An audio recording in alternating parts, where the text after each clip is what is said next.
Hello बच्चों, welcome to concept and solution. बच्चों आज हम लोग रिवाइज करने वाले हैं ग्रेविटेशन के कुछ इंपॉर्टेंट फार्मूले जो कि काफ़ी इंपॉर्टेंट है, बहुत इंपॉर्टेंट है जेई मेंस के लिए और नीट के लिए। तो दोनों बच्चों जो भी मेंस की तैयारी कर रहे होंगे या फिर जो भी नीट में अपीयर होने वाले हैं उसके लिए बहुत ही अच्छा टाइम है रिवाइज करने का। ये पूरा रिवीजन है आपके लिए। इसके बाद तुरंत आप लोग क्वेश्चंस करने बैठ सकते हैं इन रिजल्ट्स को ध्यान में रख के, क्योंकि ये रिजल्ट्स बहुत समराइज कर दिया है मैंने। अब आपको याद हो जाएगा कि किस केस में क्या क्या करना होता है, क्योंकि एग्जाम में हमें डिराइव नहीं करनी है बहुत सारी चीज़ें। तो मैं उस डेरिवेशंस के जो रिजल्ट्स हैं डायरेक्ट में उसकी बात करूंगा, जो कि कॉम्प्लिकेटेड डेरिवेशंस भी होते हैं लेकिन हमें रिजल्ट से मतलब है। ठीक है बच्चों, तो ध्यान से देखना है, एक एक करके सारे पॉइंट्स में इसमें रखने वाला हूँ। सो बी केयरफुल गाइज। सबसे पहले आप टॉपिक लिख लो, ग्रेविटेशन।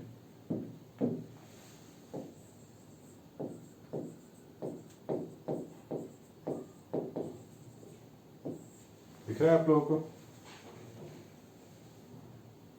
ठीक है, चलेगा। तो सबसे पहले बच्चों हम लोग जब पॉइंट फोर्स की बात करते हैं, Newton's law of gravitational force की बात करते हैं, तो हम लोग पॉइंट मास के लिए फॉर्मूला लिख लेते हैं ना, m1 लिख लेते हैं और m2 लिख लेते हैं। ऐसे इनके बीच का डिस्टेंस अगर r है तो they attract each other with the same force. ठीक है, तो ये फोर्स हम लोगों ने क्या पढ़ा हुआ है, G m1 m2 upon r square, ये पढ़ाई करी हम लोगों ने। और अगर हमारे पास कोई स्फीयर भी आ जाए, सपोज हमारे पास कोई स्फीयर भी आ जाए, this is m1 and this is m2, तो हम लोग इनके सेंटर्स के बीच का डिस्टेंस लेते हैं। इसके सेंटर से लेके इसके सेंटर तक के बीच का डिस्टेंस लेते हैं। This is equal to G m1 m2 upon r square, और ये r क्या होता है, एक दूसरे के सेंटर के बीच का डिस्टेंस होता है। ठीक है, G m1 m2 upon r square.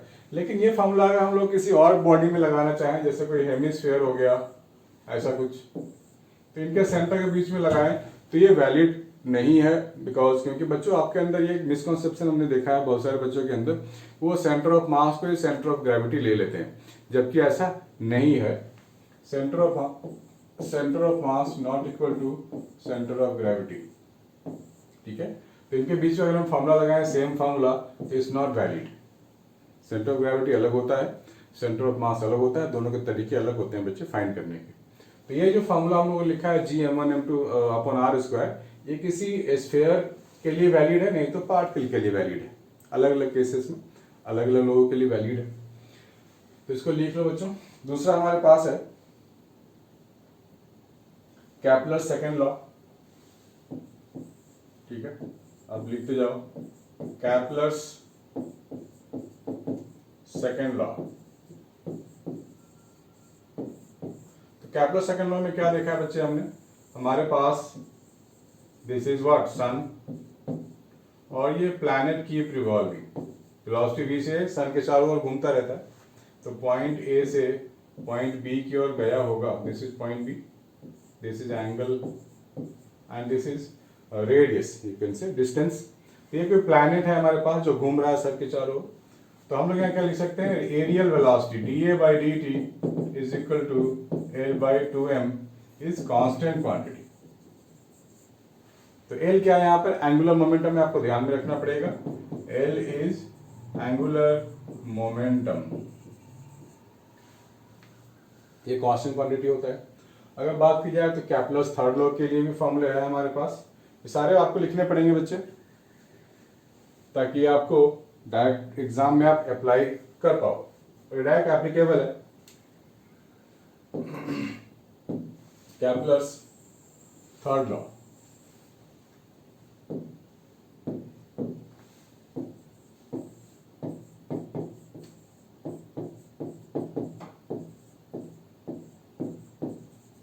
इसमें क्या था, टाइम पीरियड ऑफ रोटेशन, ये जो रोटेट कर रहा है ना, का square is equal to radius का क्यूब। ठीक है, ये ध्यान में रखना, इसका रेशियो फाइंड करने को आ सकता है टाइम या फिर रेडियस। फोर्थ है acceleration due to gravity, acceleration due to gravity. हम लोगों ने बच्चे इसका देखा था कि हमारे पास अर्थ है, अर्थ के ऊपर स्मॉल मास m है, इसकी रेडियस है capital R and mass is M. तो on the earth surface acceleration due to gravity क्या है, gm/r² है। और जब हम लोग हाइट h की बात करते हैं तो उसका फॉर्मूला स्लाइटली चेंज हो जाता है।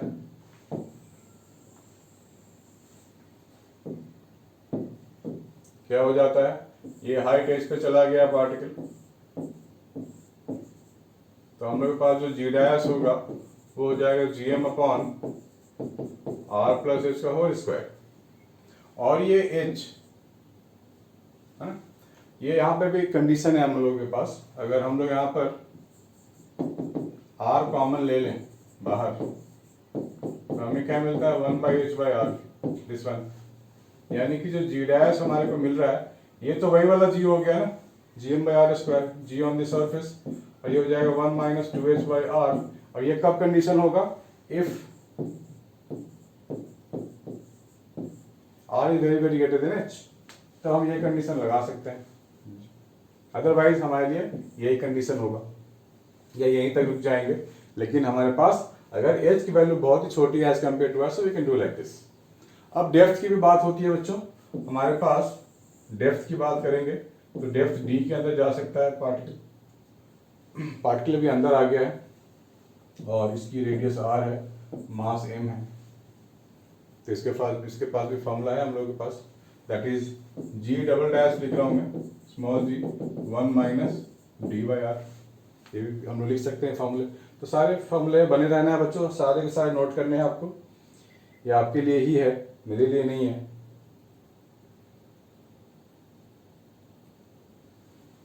ठीक है, इसके ग्राफ भी इंपॉर्टेंट है।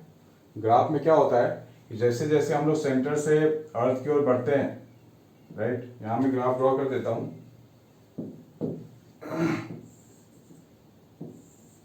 ये एक्स एक्सिस ले लो आप, ये वाई एक्सिस ले लो, और ये एक्सेलरेशन ड्यू टू ग्रेविटी ले लो, और ये distance x from the centre है। जैसे जैसे हम लोग सेंटर से अर्थ की ओर बढ़ेंगे तो एक्सेलरेशन ड्यू टू ग्रेविटी भी बढ़ती जाएगी, इंक्रीजिंग ऑर्डर में होगा, स्ट्रेट लाइन होगा। जैसे सरफेस पे पहुंचेंगे to the maximum value of acceleration due to gravity, उसके बाद ये वैल्यूज कम होती है, डिक्रीज होती है, ऐसा। तो ये ग्राफ आपको याद होना चाहिए बच्चों, क्योंकि ग्राफिकल क्वेश्चंस भी आते हैं जेई मेंस में या नीट में, और आपको ऑफ कोर्स फॉर्मूला तो सारे याद रखने जो मैं आपको बता रहा हूँ। ठीक है बच्चों, प्लीज मेक ए नोट, आगे बढ़ते हैं।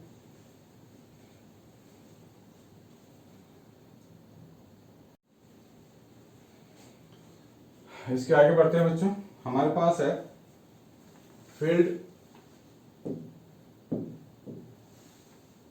ग्रेविटेशनल फील्ड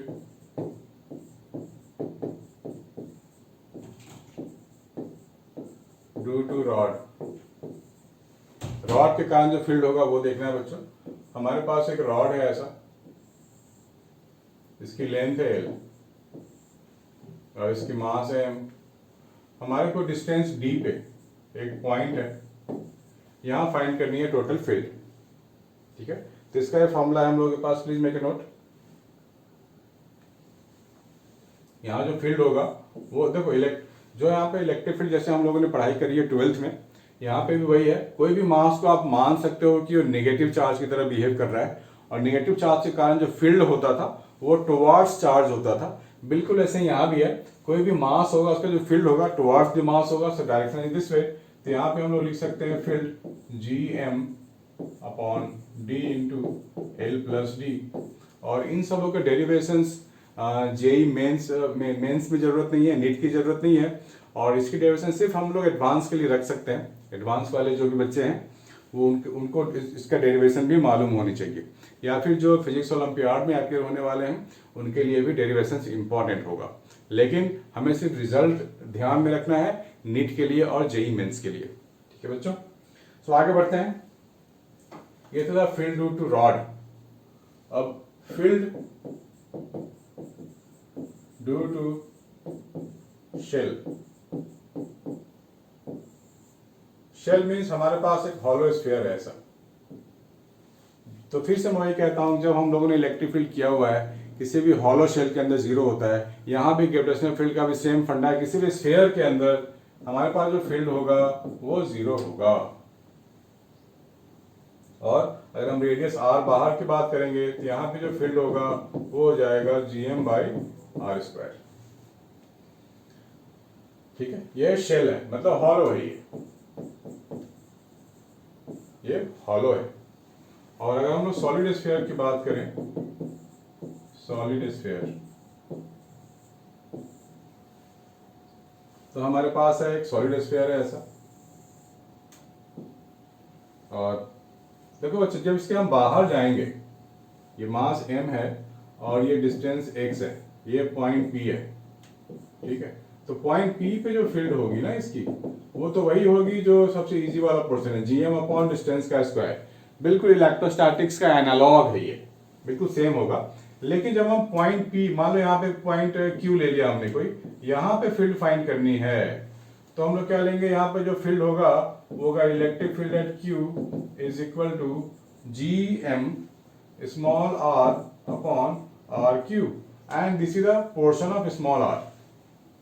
ये कब वैलिड है, जब r हमारे पास less than equal to r, उसके लिए ये फॉर्मूला है।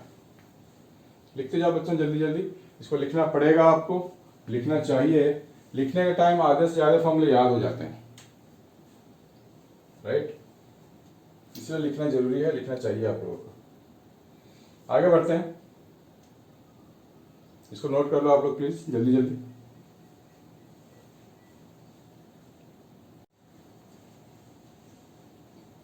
चलो आगे बढ़ते हैं। Field due to ring, gravitational field due to ring,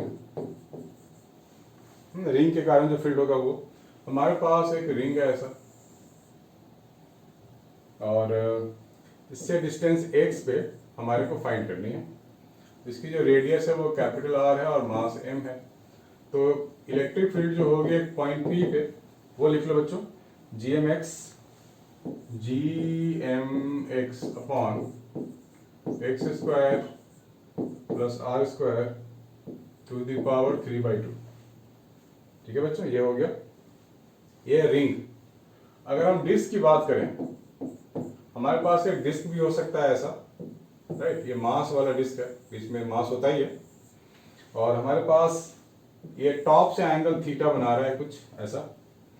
तो इसके लिए भी यहाँ पे पॉइंट P है, यहाँ पे जो फील्ड हो जाएगा वो भी लिख लो आप लोग, और याद में रखो, ध्यान में रखो, 2gmx upon r square 1/x under root x square plus R square. ये फॉर्मूला होगा आपका x के टर्म में, ये डिस्टेंस x है सेंटर से, ठीक है बच्चों, ये आपको लिखना है।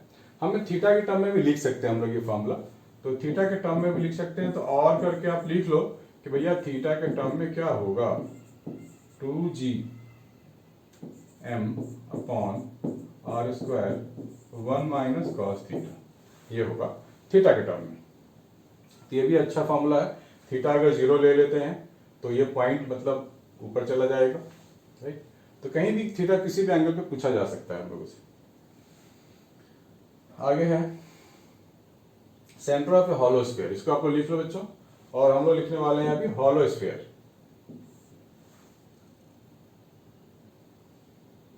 हमारे पास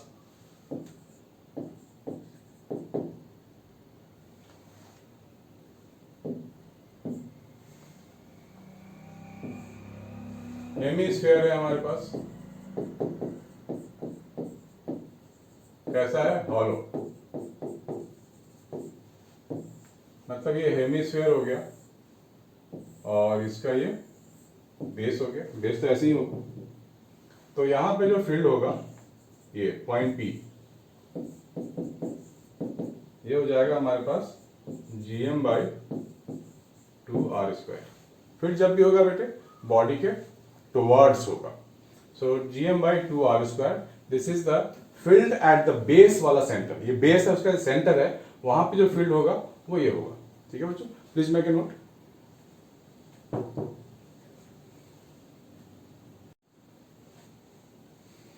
ठीक है बच्चों, इसके आगे करते हैं।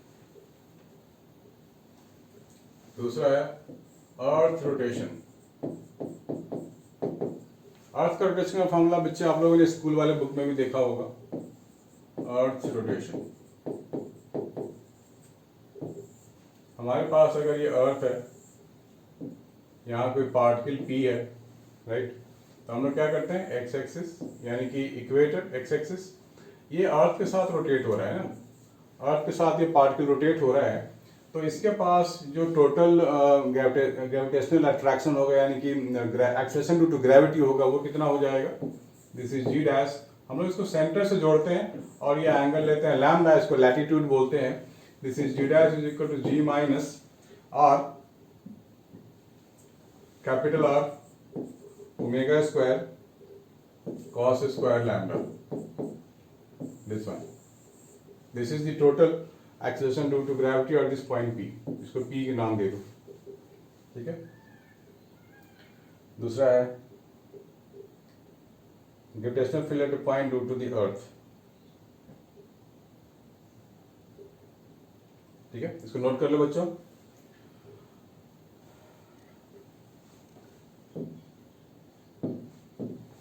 ग्रेविटेशनल फील्ड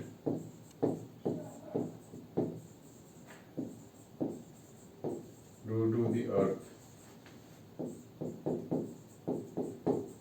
हमारे पास जो अर्थ है इसके कारण फाइंड करनी है, ग्रेविटेशनल फील्ड भी फाइंड कर लेंगे और पोटेंशियल भी फाइंड कर लेंगे। तो हमारे पास जो लिस्टिंग है बच्चों, उस लिस्ट को ध्यान में रखना है। एक मैं लिस्ट बनवा देता हूं आपको फील्ड एंड पोटेंशियल के लिए, एक मिनट।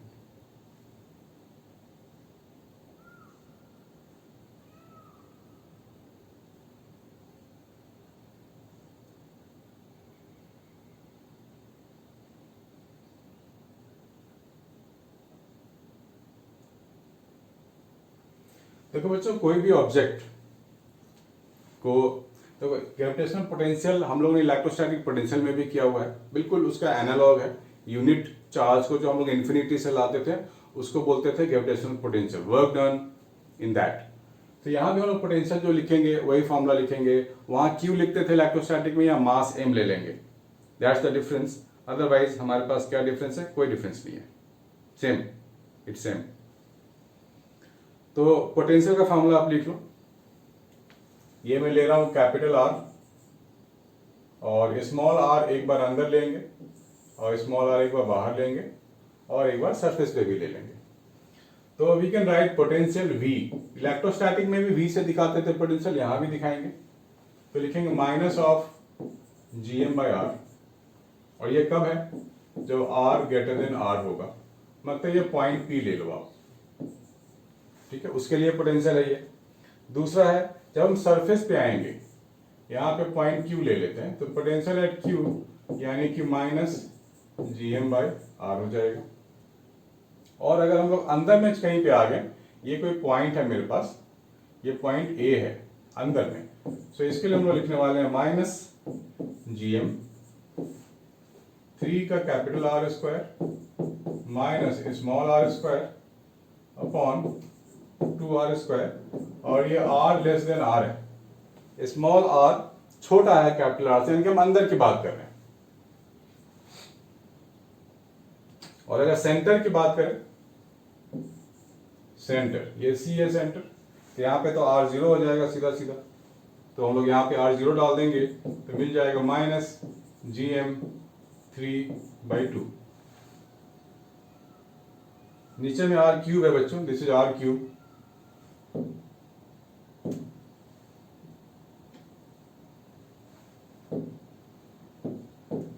ये R क्यूब है, तो ये यहाँ पे सिर्फ R बचेगा, minus 3Gm/2R, this is potential at the centre. इसका भी ग्राफ है, पोटेंशियल का भी ग्राफ होता है, तो इसका भी हम ग्राफ ड्रॉ कर सकते हैं ऐसे, this is V and this is X। तो ये हमारे को करना है ऐसे, this is centre minus 3Gm/2R, ठीक है, ये सेंटर है हमारा। तो ये पोटेंशियल का ग्राफ भी बहुत इंपॉर्टेंट है बच्चों, माइंडेड, ये आ सकता है एग्जाम में, इसको प्लीज नोट कर लो आप लोग जल्दी जल्दी।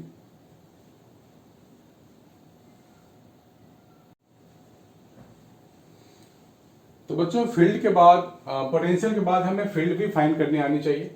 इसी पॉइंट P पे फील्ड की बात करेंगे तो क्या लिखेंगे हम लोग, electric field at point P minus GM by R square.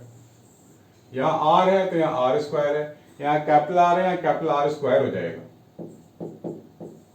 ये हो जाएगा minus GM by R square. Centre पे तो हमेशा फील्ड जीरो होता है, तो हम लोग यहाँ पे लिख सकते हैं सेंटर पे फील्ड जीरो। ठीक है बच्चे, मतलब इनसाइड की बात करें, ये जो फील्ड है हमेशा जीरो, बिल्कुल इलेक्ट्रोस्टैटिक वाला कॉन्सेप्ट है, R less than R field zero.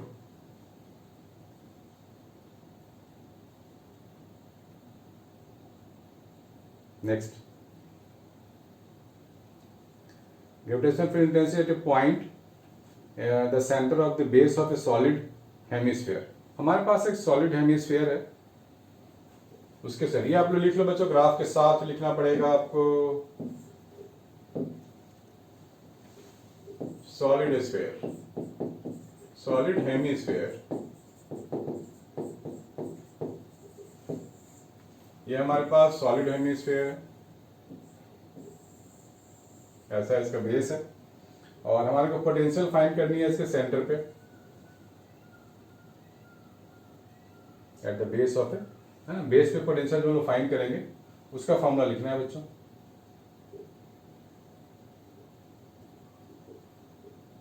Minus 3GM by 2R, ये P है minus 3GM by 2R।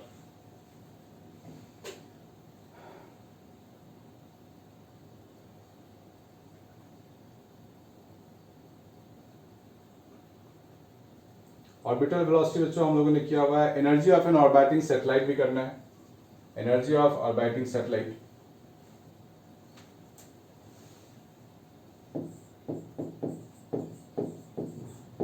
Energy of orbiting satellite, इसको बाइंडिंग एनर्जी भी बोलते हैं, क्योंकि कोई भी सैटेलाइट बाइंडेड होता है विद द प्लैनेट, तभी वो पूरा प्लैनेट के चारों ओर चक्कर लगाता है, राइट, मतलब चक्कर लगा रहा है चारों ओर, दैट इज बाइंडेड। जैसे हम लोग न्यूक्लियस की बात करते थे, प्रोटॉन इलेक्ट्रॉन की बात करते थे, electron keep moving around the nucleus, यानी कि electron is binded with the nucleus. वही बात यहाँ भी है, हमें यहाँ पे 3 तरह की एनर्जी करनी है, टोटल एनर्जी, पोटेंशियल एनर्जी और काइनेटिक एनर्जी, और इनका ग्राफ भी है। तो टोटल एनर्जी हमारे पास होता है माइनस GMM बाई आर। मान लो ये कोई सैटेलाइट है, ये सैटेलाइट है, ये अर्थ है, और ये टोटल डिस्टेंस हमारे पास r है, तो minus GMM by R is the total energy, और जो काइनेटिक एनर्जी होगा वो हो जाएगा GMM by 2R,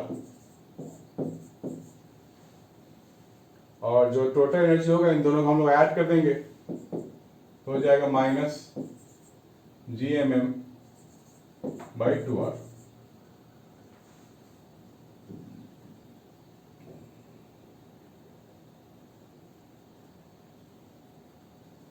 potential, total kinetic, total energy sorry minus GMM by 2R total energy हो जाएगा, और पोटेंशियल एनर्जी हो जाएगा हमारे पास GMM by minus GMM by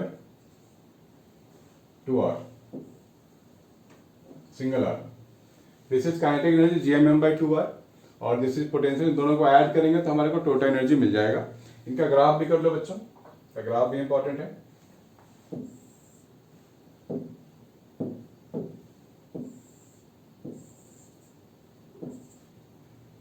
ये एनर्जी है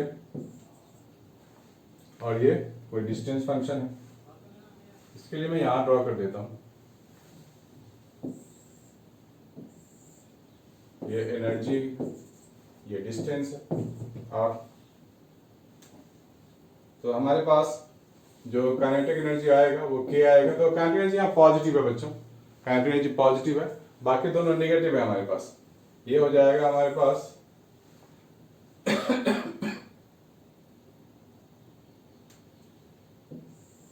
देखिए दो ग्राफ ड्रॉ किए हैं, टोटल एनर्जी में माइनस GMM बाई 2R है, और पोटेंशियल एनर्जी में माइनस GMM बाई R है। तो हमें पहचानना है कौन सबसे नीचे है कौन ऊपर है। ये हमारे पास टोटल एनर्जी है, टोटल एनर्जी, और ये है potential energy. So this graphs are very very important along with the formulas. इसको नोट कर लो गाइस, फिर कुछ क्वेश्चन भी डिस्कस करने हैं हमारे को।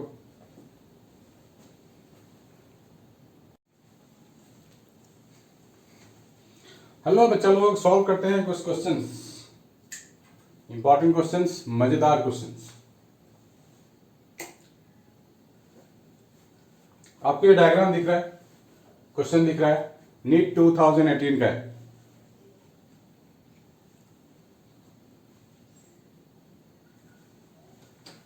ठीक है बच्चों, नीट 2018 ट्राई कर लो जल्दी जल्दी। इसमें ट्राई करने के लिए कुछ भी नहीं है। देखो कितना easy question, direct straight forward question है बच्चों। यहाँ पे क्या बोला गया है, ये सन है और एक planet is keep moving, kinetic energy compare करके बताना है। देखो बच्चों, ये जो पॉइंट है पेरीहीलियन, ये सबसे पास वाला पॉइंट है और हमारे को मालूम है काइनेटिक एनर्जी क्या होता है, Gmm/2r, यानी कि kinetic energy and R inversely related है। आर जितना कम काइनेटिक एनर्जी उतना ज्यादा, तो सबसे ज्यादा काइनेटिक एनर्जी तो ए पे होना चाहिए।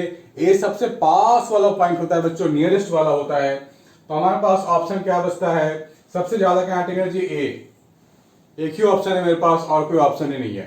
तो ये क्या था बच्चों, इस क्वेश्चन में कुछ भी दम नहीं था, कुछ भी नहीं है ना, सीधा स्ट्रेट अवे सबसे maximum kinetic energy point A, सोचना ही नहीं है कुछ और इसमें। Second one, a body weighs 200 Newton on the surface of the earth, how much will it weigh half way down to the center of the earth? जब भी wait की बात होती है बच्चों, तो हम लोग एक्सेलरेशन ड्यू टू ग्रेविटी की ही बात करते हैं, क्योंकि m तो कांस्टेंट है, m into g is the weight. तो जी वेट पूरा का पूरा जी पे डिपेंड करता है। और अगर हम लोग अर्थ के अंदर जाएं तो मेरे पास फॉर्मूला क्या है, ये है 1 minus d by R formula है। और हाफ वे डाउन का मतलब हो गया d is equal to R by two. तो यहाँ आर बाई टू डाल देंगे तो मेरे को जी बाई टू मिल गया। तो ये एम जी डैश क्या हो जाएगा, एम जी बाई टू, और एम जी तो मेरे को गिवन है 200 by two, that means 100 Newton. इसमें क्या था बच्चों, 10-20 सेकंड में आराम से सॉल्व हो सकते हैं इस तरह क्वेश्चन। 2019 में आया हुआ है, लॉकडाउन के पहले। Work done to raise a mass from the surface of the earth to a height as which is equal to the radius of the earth. ये सब क्वेश्चन को क्या बोलते हैं बच्चों, लॉलीपॉप बोलते हैं। हमारे पास एक मास ऑफ अर्थ है यहाँ, इसको उठा के ले जाया गया है यहाँ, व्हिच इज इक्वल टू, तो ये हाइट है कितनी, आर है। तो इस वाले सरफेस की बात करें तो पोटेंशियल एनर्जी होगी माइनस Gmm/r, और यहाँ के लिए होगी minus Gmm/2r, right. This is final potential energy and this is initial potential energy. तो फाइनल माइनस इनिशियल कर दो, आपको मिल जाएगा Gmm/2r विथ पॉजिटिव साइन। लेकिन मेरे को स्मॉल g में चाहिए, तो आप इसको g r स्क्वायर बना दो या r लगा दो, तो ये क्या हो गया, तो स्मॉल g हो गया। सो दिस इज mg हो गया, mgr/2 हो गया। ठीक है, यानी कि थर्ड ऑप्शन आ गया हम लोगों का आंसर। क्या था बच्चों, 10 या 20 सेकंड की बात है, आगे कर लो। Starting from the centre of the earth having radius of SM of G. देखो बच्चों, स्ट्रेट अवे ग्राफ, सीबीएसई में भी अगर जिसने ग्रेविटेशन अच्छे से पढ़ा होगा उसको ग्राफ याद होगा। स्ट्रेट लाइन है फिर कर्व है, स्ट्रेट लाइन है फिर कर्व है, this is the only option. जैसे जैसे हम लोग सेंटर से अर्थ के सेंटर से अर्थ के सरफेस की ओर जाएंगे, जी की वैल्यू बढ़ती जाएगी, उसके बाद दिस कीप ऑन डिक्रीजिंग। कुछ भी नहीं है बच्चों इसमें। Dependence of intensity of gravitational field of earth with distance r from the centre of earth. ये क्या है बच्चों, intensity of gravitational field. Gravitational field हम लोगों ने किया हुआ है बच्चों, फॉर्मूला हम लोगों ने किया था। ये भी माइनस साइन से स्टार्ट होता है, माइनस Gm/r²। लेकिन जब तक हम लोग सेंटर पे रहेंगे, यहाँ पे 0 होता है, और जैसे अर्थ पे जाएंगे ये बढ़ता ही रहेगा, उसके बाद कीप ऑन डिक्रीजिंग होगा, लेकिन विथ माइनस साइन। ठीक है, तो माइनस साइन इसको आप लोग उल्टा बना लोगे, ऐसे जाएगा और फिर ऐसे जाएगा, ऐसे और फिर ऐसे। That's it, this is the only option 1 I am left with. ये और ये तो रूल आउट ही है, तो कुछ था ही नहीं। और ये कर्व यहाँ पे पॉसिबल नहीं है, क्योंकि ये स्ट्रेट लाइन होता है सेंटर से लेकर के बाउंड्री तक। ठीक है बच्चों, कुछ भी नहीं है, कुछ भी नहीं है बच्चों नीट के लिए। आप बहुत सारे क्वेश्चन सॉल्व करो, जो भी डाउट है बिंदास मुझे बोलो, बताओ। डाउट के लिए मेरे को फोन कर सकते हो, कॉल कर सकते हो, व्हाट्सएप कर सकते हो, ईमेल कर सकते हो, और लाइक कमेंट तो करना ही है बच्चों। I will bring you more amazing things, I will bring you more formula sheets, I will bring you more revision sheets for you. तो आप बच्चों डिस्क्रिप्शन बॉक्स में क्वेश्चन डालने वाला हूँ डेडिकेटेड टू ग्रेविटेशन ओनली, आप उसको सॉल्व करो। जो भी डाउट है बिंदास बताओ। चलो बाय बाय, टेक केयर।